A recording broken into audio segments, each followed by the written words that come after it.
To my black people from all over the world, once again, welcome to Africa Renaissance channel. And my people, today I want us to discuss about the country of Senegal. And this is a country that is located in the western part of the African continent. In fact, it is the westernmost point in the Atlantic Ocean in the African continent. And the reason why I want us to discuss Senegal is because they just held elections the other day. And the outcome of the elections excited very many Africans. And this is because they elected the youngest president in the African continent. And the guy is just, 44 years. So there has been a lot of hopes and expectations, in the African continent. And there were very many people who are very confident that now that he's a young person, that he is going to perform and work, for the African continent. But what I have to say is that there has been a lot of disappointments, in the conduct, in the way in which the new president of Senegal has conducted himself.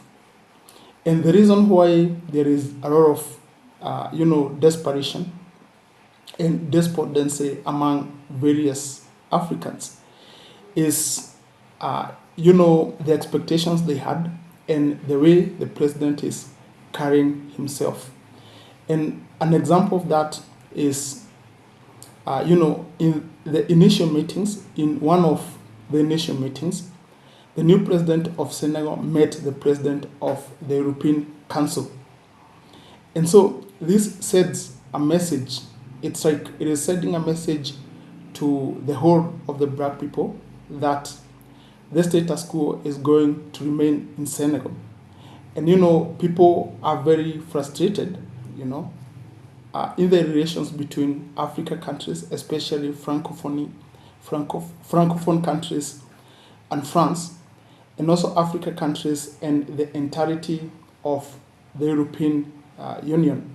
And so people are very disappointed because this meeting, being one of the initial meetings, it sends a statement that we are going to continue to interact with the European countries in the same manner that we have done in the past. And the reason why this is frustrating is because the new president campaigned on the backdrop of, severing ties between France and the country of Senegal. And the reason why I say that this meeting is quite frustrating for many Pan-Africanists is because, for instance, the country of Senegal and the European Union, those are two strategic competitors.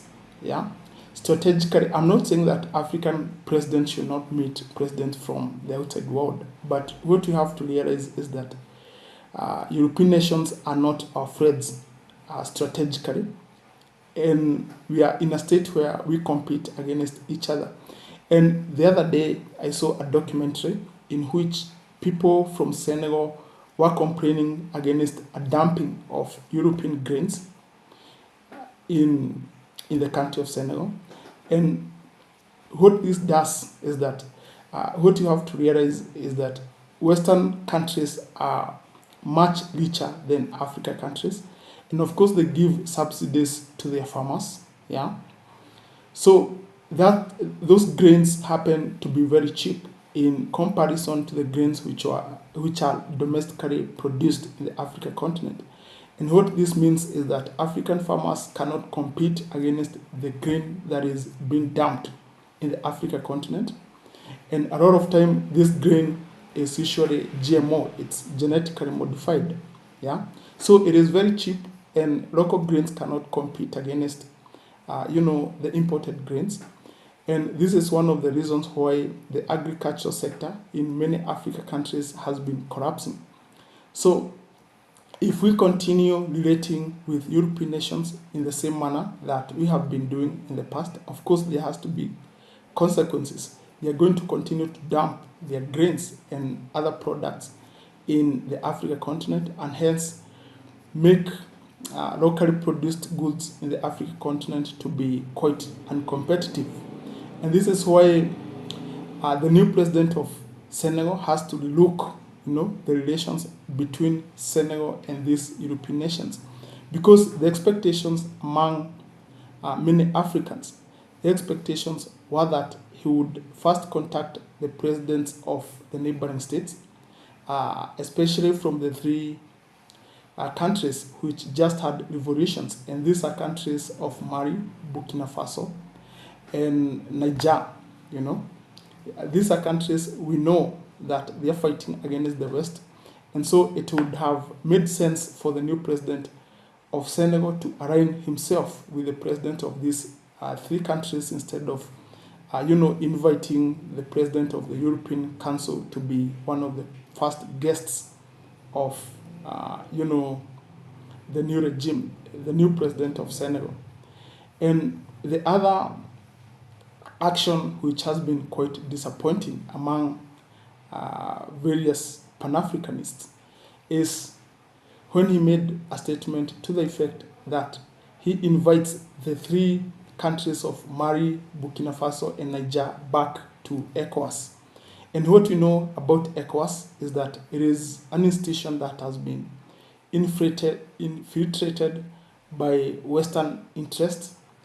This is an institution that no longer represents the best interest of the African people, but rather it works for the interest of Western countries.